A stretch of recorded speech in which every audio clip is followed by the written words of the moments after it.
Queridos amigos, é com grata alegria que nós nos encontramos novamente reunidos com o propósito de conversarmos a respeito dos intrigantes aspectos da física quântica. Eu sou Gilson Freire e nós estamos discutindo uma obra chamada A Física do Espírito, onde nós fazemos uma abordagem espiritualista da ciência dos nossos dias, sobretudo da física quântica e da moderna cosmologia. E utilizamos para isso a espiritualidade de Ubaldi, e estamos evocando para nos ajudar a compreender um pouco os intrigados aspectos de nossa ciência atual. E já percorremos bastante, já falamos de vários aspectos curiosos da física quântica, já antevimos todos os seus absurdos, e resta-nos agora um dos aspectos fundamentais para nós espiritualistas. Já nos introduzimos nele no nosso último estudo, ao falarmos do colapso quântico. Mas hoje nós queremos conversar um pouco mais sobre o tema da consciência na física quântica. Portanto, nós vamos fazer alguns comentários sobre o 11º capítulo, que chamamos tema, desta nossa obra, Física do Espírito, intitulado O Primado da Consciência. E, de fato, nós que cultuamos a espiritualidade, acreditamos na existência do espírito e na sua preponderante interferência nos panoramas da vida, é bastante animador ouvirmos físicos quânticos afirmarem que a consciência interfere nos fenômenos do micromundo.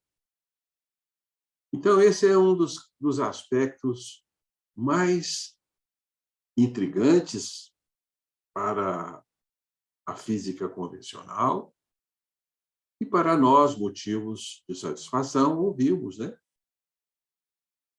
E o que mais se destaca para nós, na física moderna, é a interferência da consciência no comportamento das partículas subatômicas, de tal sorte que o observador interfere com o objeto observado, pelo menos nas exíguas escalas do micromundo, onde perambulam as subpartículas atômicas, né? As partículas subatômicas. E há fortes evidências de que as partículas subatômicas atendem a alguma força, alguma interferência emanada das nossas mentes, da nossa consciência. Tanto que é do conhecimento de todos, né? Desde a época de Niels Bohr, se compreende que a consciência é o agente colapsante da onda quântica. Daí extrapolou-se a possibilidade de que toda a realidade em que estamos imersos seja uma construção das nossas consciências. Isso é fantástico, né, amigos? Porque isso concorda com o que nós entendemos da realidade que vivemos.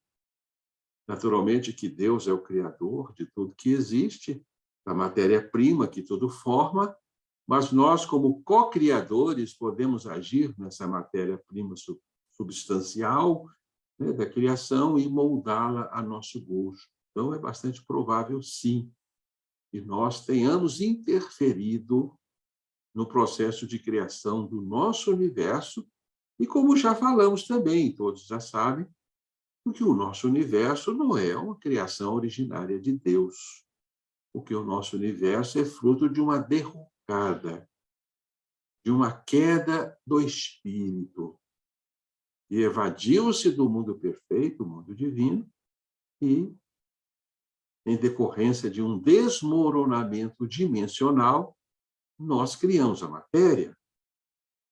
E esta é uma afirmação de Ubaldi, né? Que o espírito em queda criou a matéria. Então, a matéria é, de fato, uma criação das nossas consciências. Isso vem ao encontro daquilo que nós acreditamos da revelação de Ubaldi, né? E somos, de fato, não só os atores, mas os artífices da vida que levamos e do universo em que vivemos. E vários estudiosos da física se alertaram para este aspecto fundamental, este aspecto glorioso, digamos assim, né, de todas as descobertas da física quântica. Para mim, este aspecto é o fundamental, é o mais importante para nós, porque ele entreabre uma porta onde nós podemos observar uma realidade, a realidade da consciência, que para nós é sinônimo de espírito. Então, este é um passo importante que a nossa ciência deu no nosso século para comprovar cientificamente a existência do espírito. Então, o Max Planck, né, que é o grande iniciador de toda a ciência dos quanta,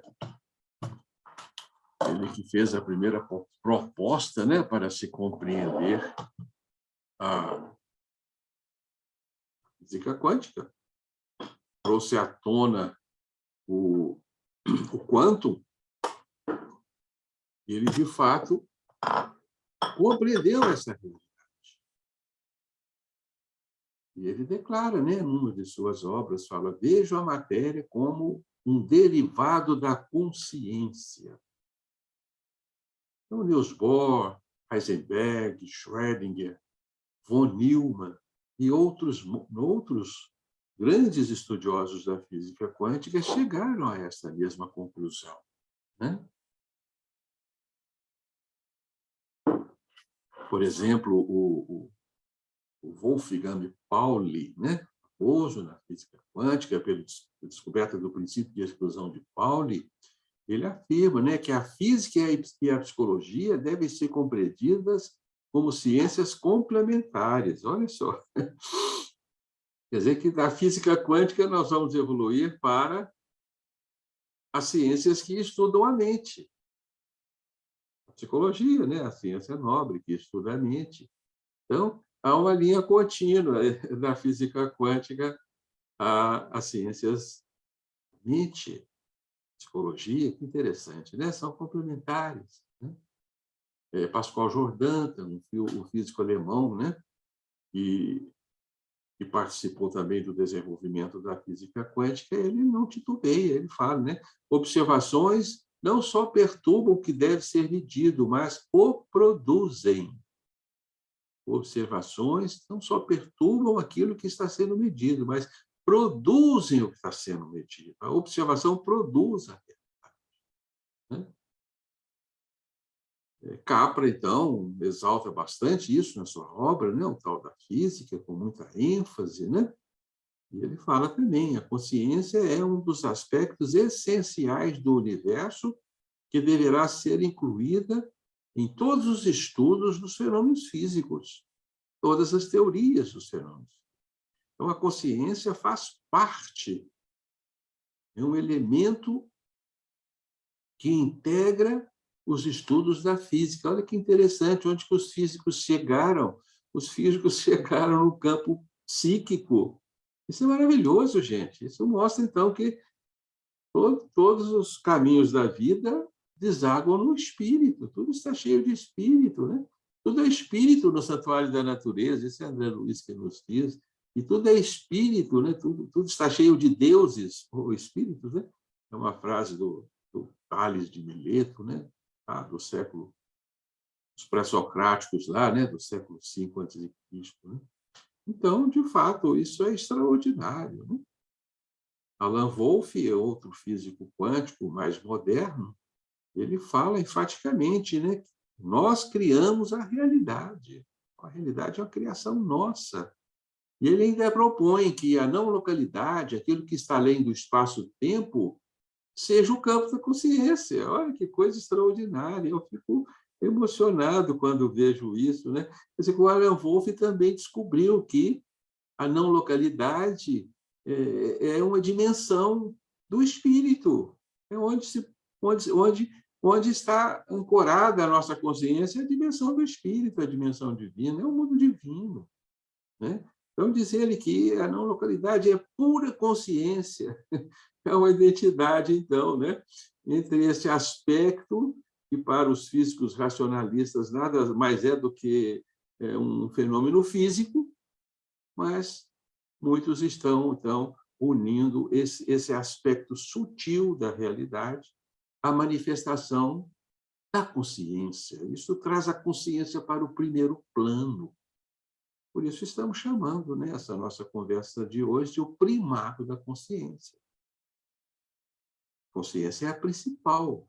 A consciência é a única realidade. A consciência é que tudo domina, tudo cria, tudo elabora e tudo faz funcionar, né? E temos um físico quântico famoso, Henry Stapp,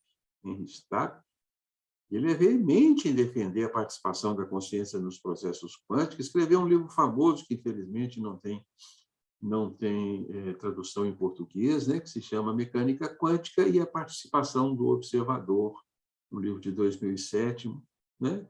Infelizmente, nós não temos fácil acesso a esse livro, ao ponto que eu pesquisei não tinha, não sei se já tem alguma versão em português. Então, já não se pode mais separar o mundo físico do nosso mundo interno. Porque o nosso mundo interno, a nossa consciência, está conectada ao mundo físico. O mundo físico, então, é um desdobramento do nosso mundo interior. Isso é muito interessante, né? Demonstra, então, que nós somos potências criativas, que alguma força emana de nós e é capaz de agir na realidade exterior, suscitando-nos a possibilidade de poderes ocultos dentro de nós que ainda não damos conta de sua existência. É por isso que muitos estudiosos suscitaram também, né, a famosa lei de atração. Nós criamos aquilo que atraímos, criamos aquilo que desejamos. E isso tudo, agora, quem está falando é a ciência mais objetiva delas, que é a física, né? São físicos que estão dizendo exatamente isso que o espiritualismo sempre ajudou, sempre nos informou. Então, esse é um conhecimento antiguíssimo na nossa humanidade, né? Mas nós precisávamos da ciência com a sua grande capacidade de convencer-nos. Precisávamos que ela viesse e nos dissesse: olha, existe uma consciência, essa consciência cria, né? Então, os experimentos da física são patentes em afirmarem essa realidade, né? O colapso quântico, os experimentos de fenda dupla, né?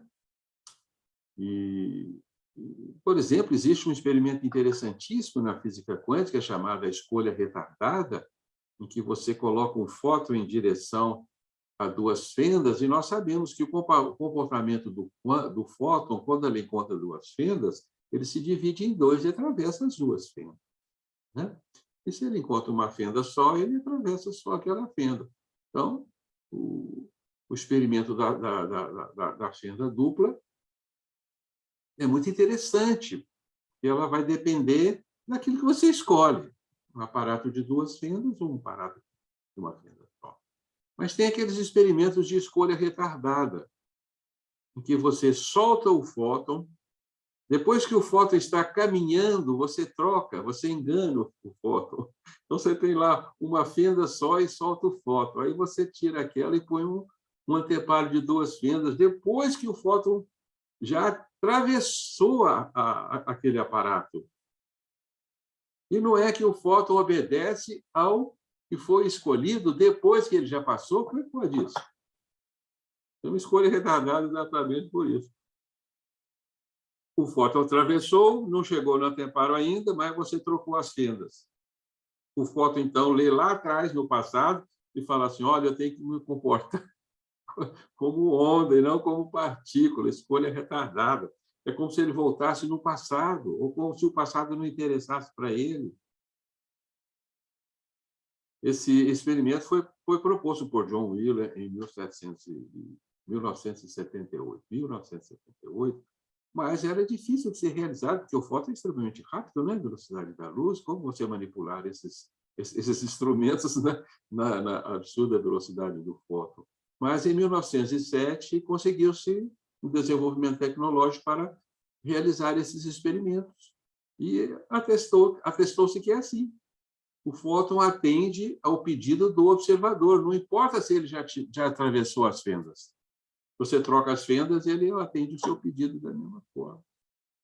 Em 2017, esse experimento foi realizado com fótons a 3.500 quilômetros de distância do anteparo. O fóton saiu, atravessou e trocaram o anteparo. Pronto, o fóton se comporta como se espera no anteparo que foi trocado. E aí aventou-se a possibilidade de que o evento quântico possa andar para trás, possa inverter o vetor do tempo, pode inverter a ordem temporal e caminhar do presente para o passado. Eu prefiro acreditar que ele caminha como onda substancial na não localidade, fora do tempo, né? Então, para ele está num presente eterno, ele pode escolher à vontade as nossas escolhas, mesmo que para nós essas escolhas já estejam no passado, né? É muito curioso isso, né? Vocês haverão de admitir, né? Então, a nossa consciência é capaz de agir no fenômeno quântico, assim eu creio, quando esse fenômeno quântico ainda trafega pela não localidade, porque a nossa consciência é um fenômeno não local. E o que age no fenômeno quântico é a nossa consciência profunda. Aí que reside o nosso poder. A nossa consciência de superfície, não. Nós vamos estudar isso. A nossa consciência de superfície é restrita. E nós não conseguimos, com ela, interferir na realidade em que estamos, não. Então, nós vamos voltar a falar nesse aspecto. Estamos lançando isso como teoria também, né? Então, a nossa consciência é capaz de acessar uma totalidade estacionária e agir no ecrã da realidade nos diversos tempos de suas apresentações, mesmo que o processo já esteja andando. Assim, a gente explica o fenômeno da resposta retardada, né? Mas, voltamos a afirmar, nós acreditamos que somos capazes de agir com a nossa consciência em ocorrências isoladas do micromundo. Nós podemos agir enquanto pequenas quantidades quanto de luz, né? Um fóton, pequeníssimas quantidades de fóton, mas numa multidão de fótons nós não temos mais capacidade de agir, né? Claro. Bem, então, nós temos que nos voltar agora para conversarmos um pouco sobre a consciência, né? O que é a consciência? Então, vamos conversar um pouquinho sobre isso, introduzir-nos nesses estudos, que são muito, muito precoces para nós. Sobretudo para nós que não somos do campo, né? Das ciências psicológicas, e a gente fala consciência para cá, consciência para lá, mas o que é consciência? Qual a natureza da consciência? Como que funciona, na verdade, a consciência? De onde que ela vem? Como que ela se forma? Isso é muito intrigante para nós. Essas perguntas ainda não temos respostas para elas, né? O que é? Como vamos definir consciência? Então, nós intentamos, no nosso estudo, algumas definições para a consciência, né? Um campo de sentimentos, de sensações, de conhecimentos, de ponderações, de juízos que emanam da nossa mente. É também um conjunto de conhecimentos, de convicções, de discernimentos, de compreensões residentes no nosso terreno psíquico. Mas nós sabemos perfeitamente que a consciência extrapola o psiquismo, a nossa mente superficial, e alcança dimensões inacessíveis do nosso ser. Então, a nossa consciência, na verdade, ela não tem limites, ela não pode ser mensurada, ela não pode ser medida. Nós vamos falar disso, mas é exatamente por isso que nós consideramos que a consciência em si não é um fenômeno quântico. Ela é capaz de interferir no fenômeno quântico, mas ela é um contínuo. A consciência na sua inteireza, nos seus aspectos divinos, ela não participa do fenômeno da quantificação, ela não pode ser medida, mensurada, pesada, ela não está fracionada em unidades mínimas, né? Isso não são atributos da nossa consciência profunda. Porque é uma grandeza que extrapola o tempo e o espaço. Nós estamos perfeitamente disso. Ao percebermos a nossa consciência, nós denotamos a sua capacidade de extrapolar o tempo e o espaço. Eu posso voltar no tempo pelas minhas memórias, posso conjecturar o futuro e posso me projetar em outras regiões do espaço. Então, não estou preso no espaço-tempo em absoluto, embora a minha consciência física está atrelada ao meu cérebro físico, esteja, sim, né, sob o domínio do tempo e do espaço. Né? O Balde define a consciência como a unidade central do eu, o centro de concepção do espírito, a unidade radiante do ser. Mas a melhor definição para a consciência que temos de Ubaldi é a definição de consciência como o eu sou, filho do eu sou maior, o eu sou que é Deus.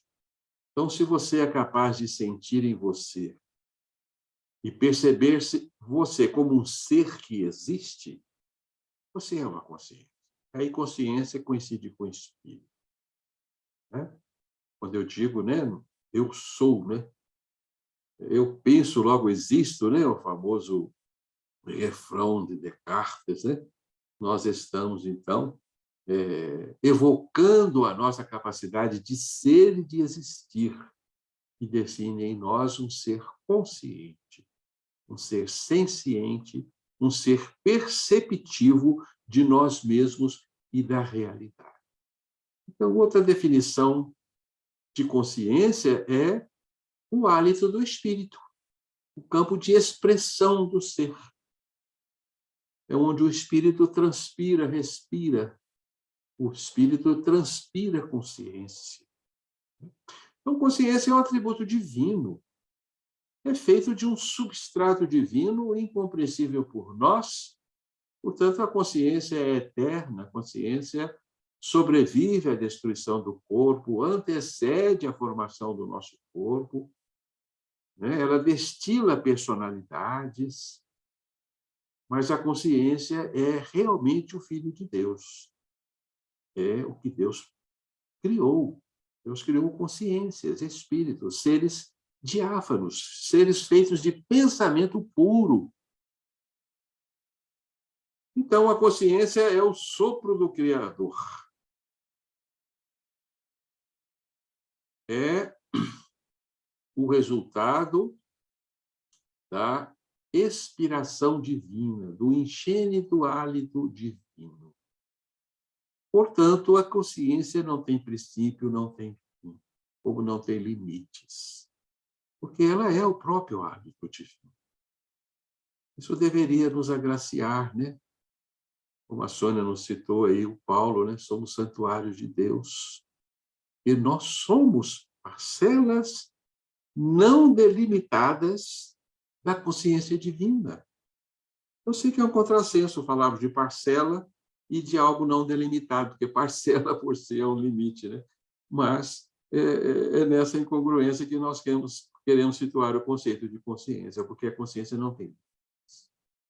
Então, ela é uma parcela não limitada da consciência divina.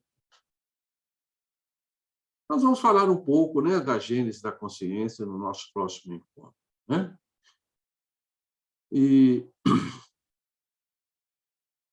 Então, esse é o nosso substrato. A consciência é o substrato do ser. E, como substrato do ser, nós criamos o substrato da realidade. né? Por isso, estamos perfeitamente cientes, como nos diz Paulo de Tarso também, né? O Espírito penetra todas as coisas. A consciência penetra todas as coisas. Repetimos André Luiz, né? Tudo é espírito no seio da natureza, tudo é consciência no seio da natureza, tudo é feito de consciência, né? Esse é um conhecimento muito antigo, como disse a vocês, né? Se não formos lá nos princípios herméticos do Antigo Egito, que foram reunidos depois, né? No Kybalion, nós vamos encontrar lá a lei do mentalismo, que já nos dizia, né? Que o universo é uma construção mental, funcionando à maneira de uma grande consciência, de onde tudo deriva e tudo interliga. Vejam bem, né? Isso é uma afirmativa que tem mais de 2000 anos. E só agora a gente começa a perceber isso como uma realidade, né? Então, todos os fenômenos que nos rodeiam são individuações de consciências. Por isso, tudo está interligado, tudo está interconectado, porque tudo é de mesma natureza. Essa é a essência do monismo, né? Então, a consciência é a unidade monista da criação, porque tudo é nível de consciência, tudo tem uma natureza só. Tudo é irmão, né? Lembramos de Francisco de Assis, irmão pedra, irmão sol, irmão lua, irmã árvore, né? Irmão pássaro, tudo é irmão. Somos irmãos dos fenômenos físicos. Por mais brutos e grosseiros que nos pareçam, eles são de mesma natureza nossa. Então, a consciência é o habitante da realidade, né? É o cidadão da criação divina, é a consciência, né? Preenchendo aí todos os quesitos do velho arque. Vocês lembram do arque, dos unitaristas pré-socráticos, né, que buscavam a unidade de todas as coisas, né, o encantamento jônico? Nós falamos disso no começo das nossas conversas, e estamos diante do elemento essencial da unidade do universo, que é, então, a consciência, que é o sustentáculo de tudo, né? Portanto, tudo está feito de consciência. E consciência é o quê? É um pacote de informações. É outra definição para a consciência. Consciência carrega informações. É um campo de informações.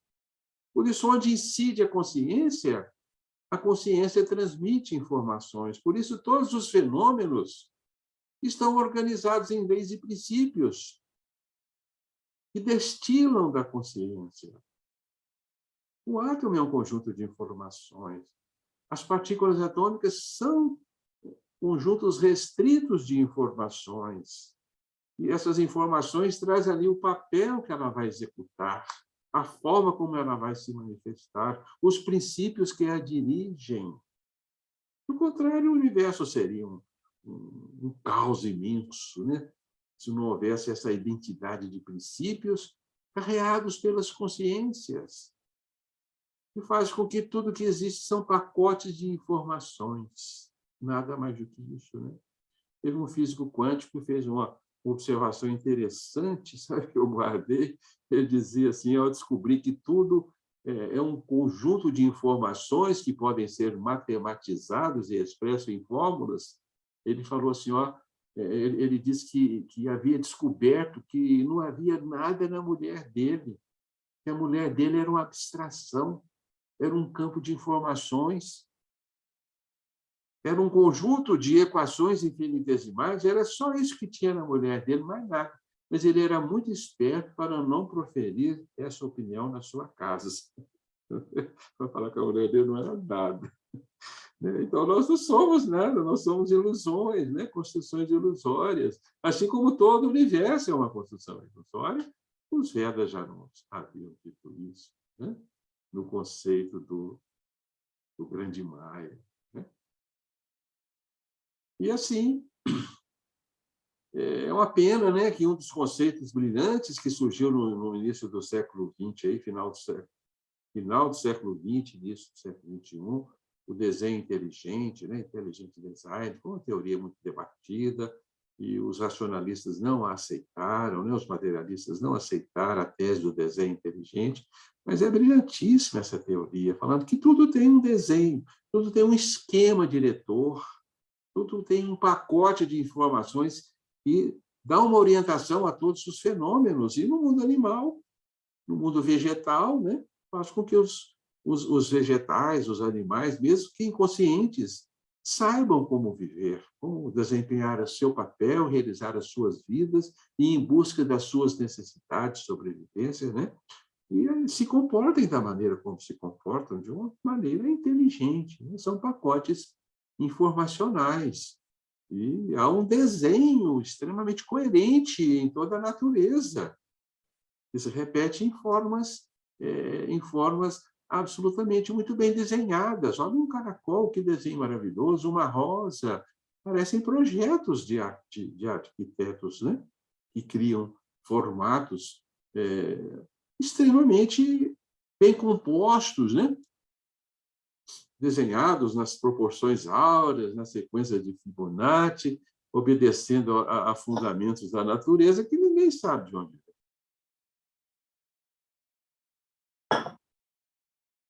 Bem, então, nós estamos perfeitamente cientes dessa realidade, de que consciência e matéria são uma coisa só. São duas expressões de uma mesma realidade. Isso está patente na grande equação da substância, não está? Espírito, energia, matéria é produto de um movimento, de um fluxo. De tal forma que a matéria é a energia e o espírito ou consciência são uma coisa só, manifestações da substância. A substância extremamente compactada, a matéria. A substância ondulatória, submetida à progressão numa trajetória, a energia. Né? E a substância diáfana, em forma de consciência, o espírito. São realidades, produtos de um mesmo substrato. Um substrato de idêntica natureza. É exatamente por isso que a consciência age na matéria. Porque se conhecem, né? São irmãos. Por isso, um pode agir sobre o outro, porque, do contrário, não seria possível. Né? Não seria absolutamente possível. Bem, nós estamos cientes, então, de que a consciência existe, a consciência é a unidade substancial do universo, e já estamos compreendendo que a nossa consciência está subordinada a um fato essencial de imensa importância e grande gravidade que muitos de nós não nos demos conta. A nossa consciência está fendida, ela está dividida em dois domínios. Todos os grandes estudiosos do psiquismo humano observaram essa divisão da nossa consciência em duas instâncias: o inconsciente ou consciência profunda e o consciente ou consciência superficial. Ou um eu profundo e um eu superficial, um eu menor. Né? Então, nós trazemos essa grande divisão dentro de nós. Nós carregamos uma porção inferior, que não damos conta dos seus limites, e uma porção inferior, onde a nossa consciência atual vive e existe, e nós elaboramos os nossos pensamentos, os nossos desejos, os nossos sonhos, onde nós tecemos uma personalidade e damos forma, né, ao ego, que é a nossa consciência presente. Né? Então, nós temos esses dois patamares da nossa consciência. E de onde vem isso? Isso é produto direto da queda do espírito. Porque a queda do espírito fendeu a realidade divina em duas dimensões: a dimensão absoluta e a dimensão relativa, o sistema e o antissistema. Um campo divino ilimitado e um campo limitado, espaço-tempo, universo local. Né? Então, uma não localidade e uma localidade, o céu e a terra. Então, estamos diante do mesmo binário que sempre dominou a história humana, e já conversamos sobre esses aspectos binários da nossa criação, né? E essa divisão essencial está dentro de nós trazemos essa divisão essencial. E, aliás, a divisão que observamos na realidade é produto da nossa divisão interna. Existe antissistema e sistema, existe céu e terra, porque nós estamos fracionados nessas duas polaridades. Nós nos fracionamos nessas duas polaridades ao participarmos da fuga do seio divino, ao participarmos da queda do espírito. Então, essa divisão é fundamental em nós, e nós estamos considerando isso, amigos, prestem atenção, numa patologia, numa doença das mais graves que nós carregamos conosco e não nos damos conta dela. Então, se nós temos a consciência dividida, estamos profundamente enfermos. Estamos doentes de uma doença essencial chamada separatividade, em que vivemos a ilusão de que nós somos apartados de Deus, somos separados do mundo divino, que o mundo divino está lá nos rincões do infinito e nós estamos aqui no nosso mundo. Isso é a doença da separatividade, que traz profundas consequências. Nós não vamos conversar sobre todas essas profundas consequências que essa separatividade nos traz, mas todas as nossas infelicidades, todos os nossos desacertos, as nossas incertezas, as nossas inseguranças, os nossos temores, as carências que sentimos, tudo isso é fruto da nossa separatividade, da nossa falta de inteireza, que é a nossa doença essencial. E, graças a Deus, a vida está nos curando dessa doença. E nós a trazemos ao longo de todos os milhões de anos que nós estamos vivendo nesse universo, bilhões de anos, né? E a evolução está cicatrizando essa grande ferida, né, que é a nossa divisão interna em eu profundo e eu superficial. E o nosso eu superficial está se dilatando à medida que nós evoluímos, estamos num processo, então, de dilatação da consciência, de tal sorte que chegará o dia em que o eu superficial coincidirá com o eu profundo.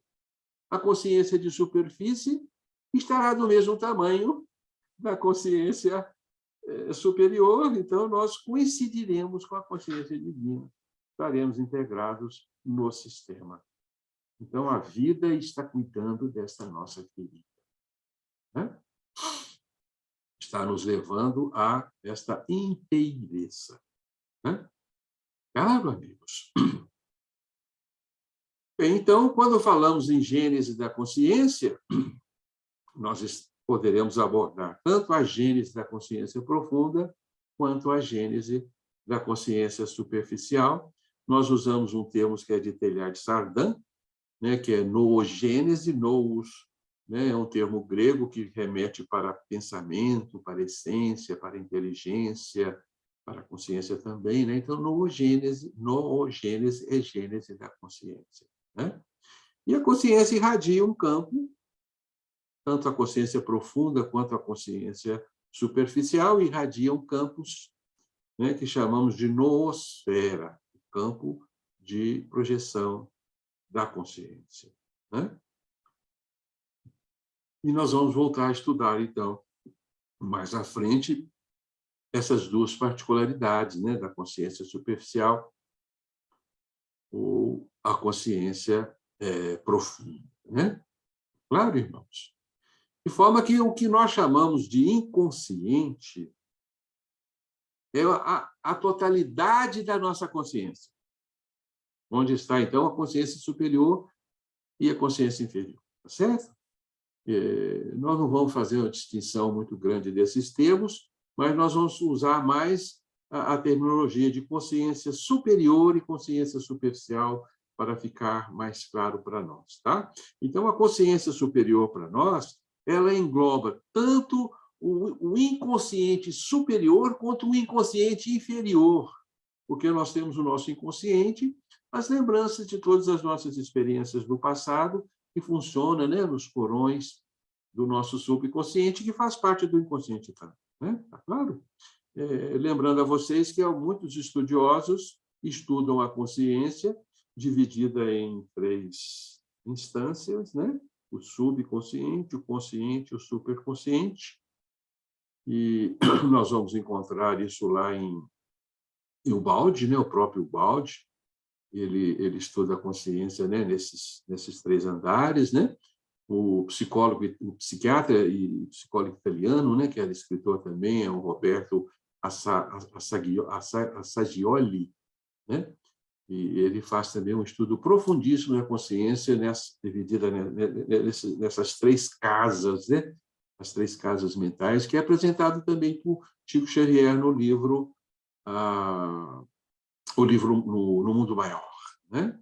Mostra então a consciência dividida nesses 3 domínios. Mas nós vamos abordar aqui apenas a consciência dividida nos seus 2 domínios principais, né? A consciência superior e a consciência inferior, né? A consciência superior, para nós, coincide também com o self de Jung, né? A instância totalitária que reúne em nós tanto a inconsciência como o consciente, né? O inconsciente como o consciente, e o ego é uma pequena porção desta totalidade.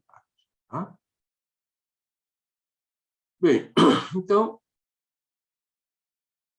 nós, daqui para frente, vamos dividir a consciência nesses 2 domínios. Vamos falar de noosfera como o campo de projeção da consciência profunda e vamos criar o termo egosfera como o campo de projeção da nossa consciência superficial, do nosso eu inferior. E vamos logo entender que o campo da consciência profunda, a noosfera, tem como atributo principal a não localidade.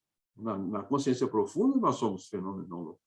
Mas a egosfera, o campo de atuação do nosso ego, é um fenômeno local, né? E está quantizado, né? Está imerso na localidade, e, como tal, está quantizado. Então, nós vamos propor que o pensamento está quantizado, mas a consciência profunda, tá?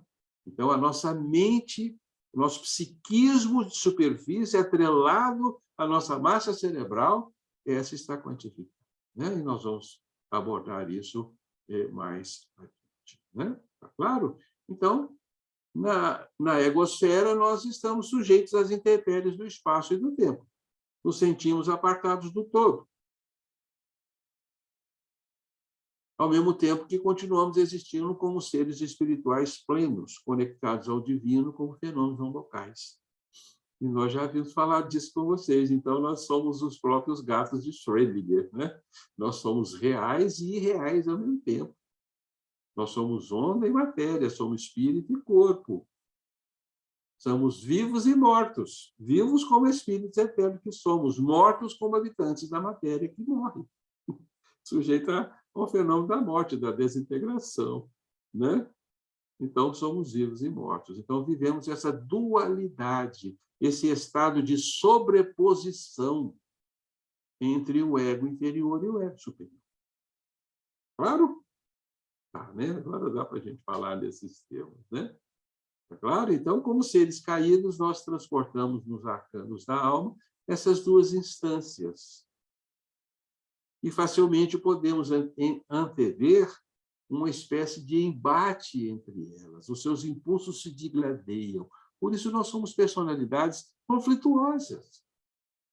Vivemos éticas conflituosas, né? Nos deparamos com a ética do ego e com a ética superior, que nos pede amor, doação, e o ego, que pede em favor de si mesmo, né? Um dos aspectos que vivenciamos dessa dualidade que carregamos conosco. Então, somos seres que estamos imersos nessa dualidade. Isso nos traduz em nós em desequilíbrios. Não é à toa que a gente é ansioso, né? É inseguro e vivenciamos uma série de tormentos psíquicos que não fazem parte da normalidade do ego, né? Fazem parte, sim, dessa nossa doença fundamental. né? A noosfera está dotada de poderes ilimitados, inimagináveis por nós, porque são os poderes divinos herdados do Pai. A noosfera, a consciência profunda, o nosso eu superior tem esses poderes, mas o nosso ego não. A nossa egosfera é limitadíssima. Estamos tolhidos em todas as potencialidades divinas. Por quê? Porque o nosso ego não sabe lidar com poderes divinos. Aí do mundo, se pudéssemos, nós já teríamos destruído o mundo. Se os apelos do ego pudessem ser atendidos conforme os seus mórbidos desejos. Não é verdade? Claro que sim, nós detonaríamos um monte de gente e o mundo todo, né? Em apelo aos despautérios do ego. Então, a misericórdia divina nos ocultou o acesso aos plenos poderes em benefício de nós mesmos, para que nós não nos destruíssemos, não deixássemos de existir e permitíssemos que os outros vivêssemos e trocássemos experiências com todos os demais tão necessários à nossa subsistência. Então, graças à limitação dos nossos poderes.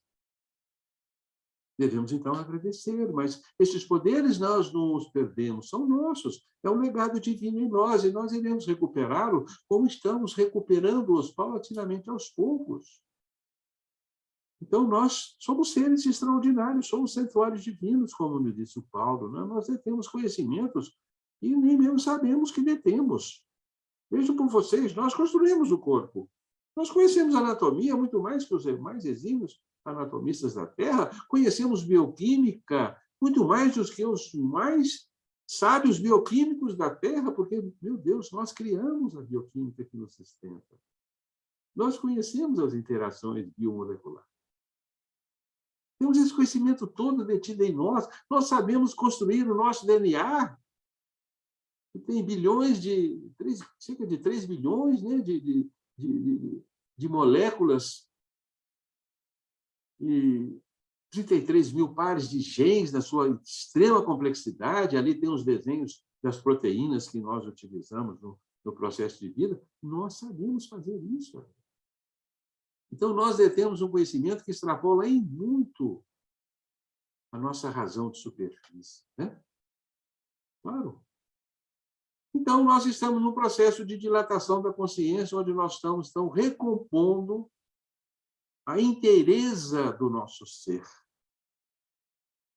É por isso que, ao longo da evolução, nós enxergamos a evolução da consciência como um espectro de consciência que vai se dilatando paulatinamente, né? E não é à toa, então, que Jesus nos comparou à semente de mostardas, né? Que tiveram o reino de Deus condensado nas dimensões de uma sementinha, mas será capaz de crescer e tornar-se a maior das hortaliças do céu, né? Exatamente pelo fenômeno da queda. Isso? Então, estamos absolutamente certos que Deus depositou em nós a essência de todos os plenos poderes, né? E nós o degradamos pela nossa queda. Então, hoje nos compete reerguermos-nos, né? Reestruturarmos esse canteiro divino no nosso coração e reedificarmos pedra sobre pedra, né? O altar divino desmoronado, para que nós possamos abrigar novamente o Espírito do Senhor em nós.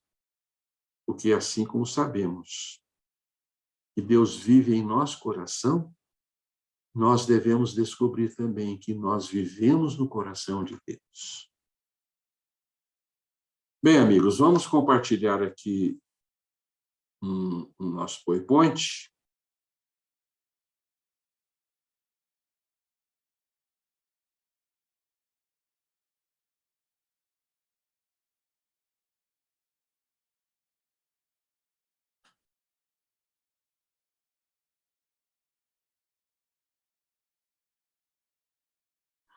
Vamos lá, vamos passar um PowerPointzinho aqui para firmarmos estes nossos conceitos sobre o primado da consciência.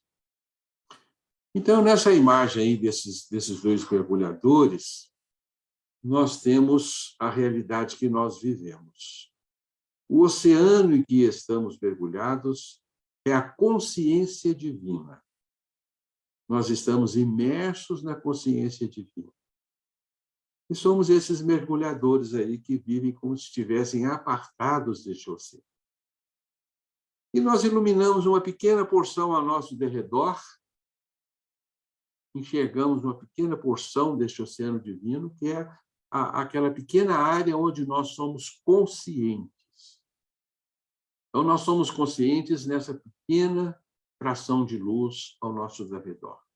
Só que, ao longo da evolução, nós começamos lá embaixo, nesse oceano divino, como uma pequena fagulhazinha, um pirilampozinho brilhando, uma consciência exígua. E, à medida que estamos evoluindo, nós estamos iluminando porções cada vez maiores da consciência divina.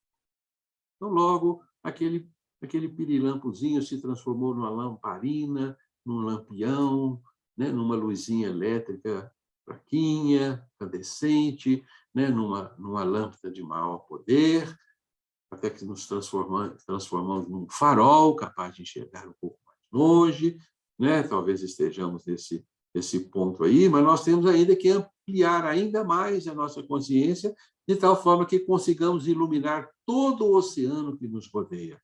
Neste ponto, a nossa consciência, então, estará imersa na ciência infusa, né? Que é o conhecimento da consciência divina. E nós, então, estaremos totalizados, extremamente coincidente com a consciência divina, nos tornaremos seres do sistema e deixaremos de viver essa nossa dualidade, né? Bem, aqui nós temos uma pequena tentativa de compreender o que é a gênese da consciência. E trazemos uma imagem aqui do que poderia ser o vórtice consciencial imerso no oceano divino. É como se esse oceano divino fosse indiferenciado, né, na sua totalidade, e, de repente, surgissem pequenos redemoinhos dentro dele. Feitos esses redemoinhos de quê? Da mesma água do oceano. Pequenos redemoinhos se formaram, gerando consciências individuadas, que são os filhos do divino. Então, são pequenos vórtices de substâncias divinas individuadas que vivem aparentemente apartadas do oceano, mas elas são feitas de oceano. Um redemoinho de água é feito de água. Portanto, nós somos pequenos vórtices de consciência imersos no oceano divino. E se não nos alimentássemos da água que nos sustenta, nós não existiríamos. Nós não temos existência isolada do oceano. Porque somos feitos de oceano. Se o oceano deixar de nos nutrir, nós nos transformamos em nada. Então, aqui nós temos uma introdução à noogênese. Como é que se forma a nossa consciência no seio divino? Nós nos formamos mediante a interposição de dois impulsos. O impulso que centraliza a substância divina em si próprio, no seu eixo, que é a seta A, é a força de concentração da substância divina, é uma força que se dirige a um eixo, a um centro, é uma força centrípeta, é uma força que nós chamamos de autocêntrica, que concentra a substância divina, lembrando a vocês que substância divina é feita de consciência, concentra a substância divina num ponto e gera um cerne, um núcleo de manifestação, que é um eu, filho do eu maior. E, nesse instante, se individua e, pelo princípio de autonomia, se sente algo distinto do Pai, algo aparentemente separado do Pai, embora esteja imersa no Pai. Mas a essa força centrípeta, o vórtice deve responder com uma força centrífuga de igual intensidade, que é a força B, que é a força de doação de substância. Então, a primeira força, concentração de substância. A segunda força, doação de substância de si próprio, para que o vórtice se estabilize e se equilibre. Porque se ele absorver sem doar, ele irá se agigantar, aparentemente. E com o passar do tempo, ele se tornará o próprio oceano, se ele não tiver a força inversa correspondente. E se ele só doar, ele também se extinguirá. Então, ele precisa absorver e doar. Então, ele precisa equilibrar a força autocêntrica e a força dativa, a força de doação, que é a força do amor, né? Então, nós devemos equilibrar essas duas forças. O ser criado deveria equilibrar essas duas forças para subsistir no equilíbrio, no perfeito equilíbrio, porque em Deus essas duas forças estão perfeitamente equilibradas, porque Deus é feito assim, ele é o centro de máxima atração, mas é o centro de máxima doação também, e ele se doa e ele atrai na mesma intensidade. Por isso, Deus é o centro e é a periferia ao mesmo tempo, né? É o ponto central da criação e é a máxima doação da criação. Então, essas duas forças para nós integram a gênese da consciência. É esse vórtice feito de substância divina que passa a existir como um eu centralizado em si, né?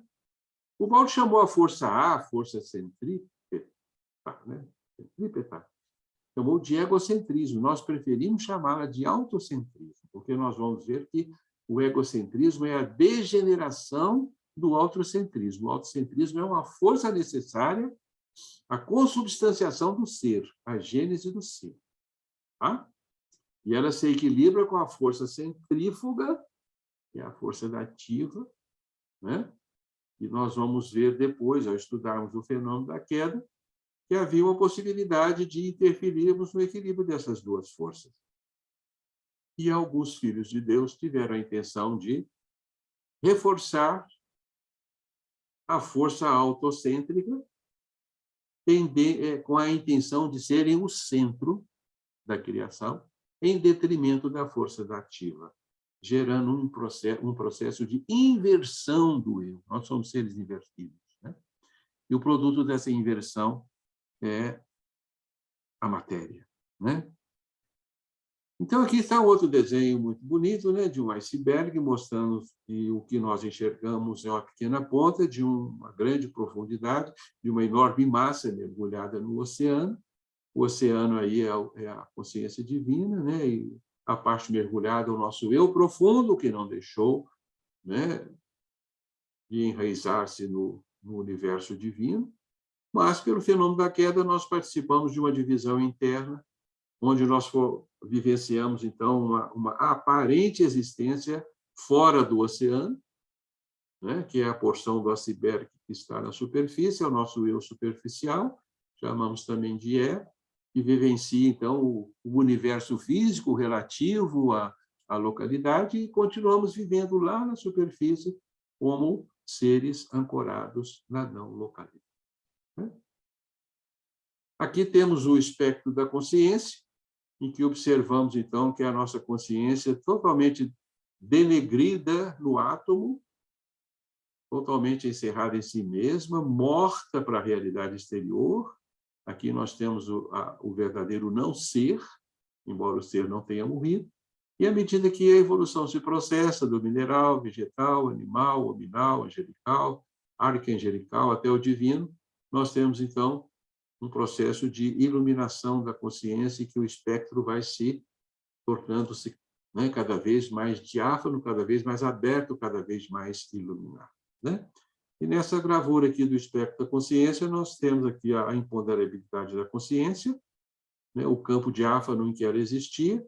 Com o processo da queda, ela adensou-se em energia, e condensou-se em manifestação física e agora está evoluindo de novo para a energia e de volta à sua essência, o seu estado real, né? Esses dois extremos são o estado real, o estado de espírito puro, aqui o estado bruto, o estado da matéria, o estado físico, né? E os campos intermediários ondulatórios da energia, né? E a descoberta da física quântica, ela trouxe uma outra realidade para nós, muito interessante. É interessante nós discutirmos isso aqui com vocês, sabe? Que é a ordem causal fenomenológica. Isso está no livro A Física da Alma, de Amit Goswami, e nós trouxemos isso para vocês, ligeiramente modificado, né? Mas é bastante interessante nós pensarmos como que a física quântica, a visão quântica da realidade, está invertendo a ordem causal fenomenológica. Pode ser que o termo esteja aí criando uma certa dificuldade, mas nós traduzimos isso como a ordem em que os fenômenos se realizam, a ordem que causa a existência de um fenômeno. Isso é ordem causal, né?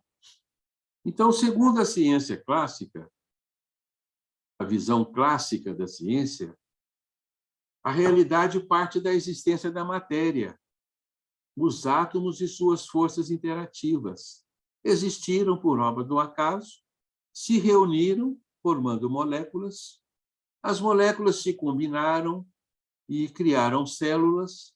As células se reuniram para formar organismos complexos, se especializaram, formaram neurônios. Os neurônios se juntaram, compuseram o cérebro, e o cérebro secretou consciência. Então, nessa visão clássica, da ciência clássica, a consciência é filha da matéria, que chamamos de epifenômeno, um fenômeno produzido pela realidade exterior. Os átomos é que terminaram produzindo consciência, e a consciência nada mais é do que uma secreção da massa neuronal. É uma visão extremamente acanhada do nosso materialismo, porque é difícil de explicar como que se deu essa ordem causal, né, de átomos que se organizam, criam complexidades cada vez maiores, a ponto de construírem células especialíssimas, de desenharem um cérebro com todas as suas funções integradas, a ponto de produzirem pensamentos. É realmente algo extraordinário. Isso, meus amigos, hoje nós consideramos crer neste modelo é crer no milagre. O milagre do acaso, o milagre da matéria. É um verdadeiro milagre. É como você, num terreno baldio, despejar um monte de substâncias, de partículas, de elementos físicos, cruzar os braços e esperar que aquilo ali se organize num ser. Um ser vivo que elabore consciência. Quando vai acontecer isso? Né? Não tem como, né? Não tem como. É como jogar um monte de peças de carro e esperar que ele se forme um carro, que as peças se entendam, se organizem, né? E passem a trabalhar segundo finalidades que extrapolam suas próprias existências e criam um carro por si só, algo assim, né? Dessa natureza. É criar um verdadeiro milagre. Mas a ciência dos nossos dias, alertada pela física quântica, está nos trazendo a possibilidade de uma ordem causal fenomenológica invertida. Aquela que diz assim, existe uma consciência a priorística, e existe por si, que não foi criada nesse universo. Essa consciência, ela organizou para si uma matéria neuronal muito bem organizada para que se manifestasse a partir de células que ela organizou e desenvolveu ao longo do tempo e construiu células a partir de amontoados moleculares coerentes e muito bem edificados, feitos de amontoados de átomos, reunidos pela consciência para que ela produzisse os seus veículos de manifestação. Então, essa é a ordem lógica de formação do nosso mundo, a nossa formação, a formação do nosso universo. É um produto da consciência, é a consciência que colapsa a matéria, a consciência que forma os seus veículos de expressão, e não o contrário, o veículo de expressão é que forma a consciência, o que não traduz em nenhuma lógica, né? Olha que interessante, e a nossa própria ciência materialista evoluindo para essas conjecturas, essas possibilidades, demonstrando que hoje, né, a física quântica, que nos fala da interferência da consciência na realidade, ela então propõe um modelo diferente, uma ordem causal descendente, não ascendente, né? Tá certo? Então é isso, meus queridos. Nós podemos terminar, né? Terminamos aí, né, com a citação de Paulo, lá em 1ª Carta aos Coríntios, capítulo 3, versículo 16, né? Não sabeis vós que sois santuários de Deus e que o Espírito de Deus habita em vós? E nós hoje estamos perfeitamente crentes nessa realidade. Então, meus queridos, nós podemos interromper a nossa gravação para, então, participarmos de um pequeno bate-papo sobre tudo o que foi conversado hoje. Paz e alegria para todos.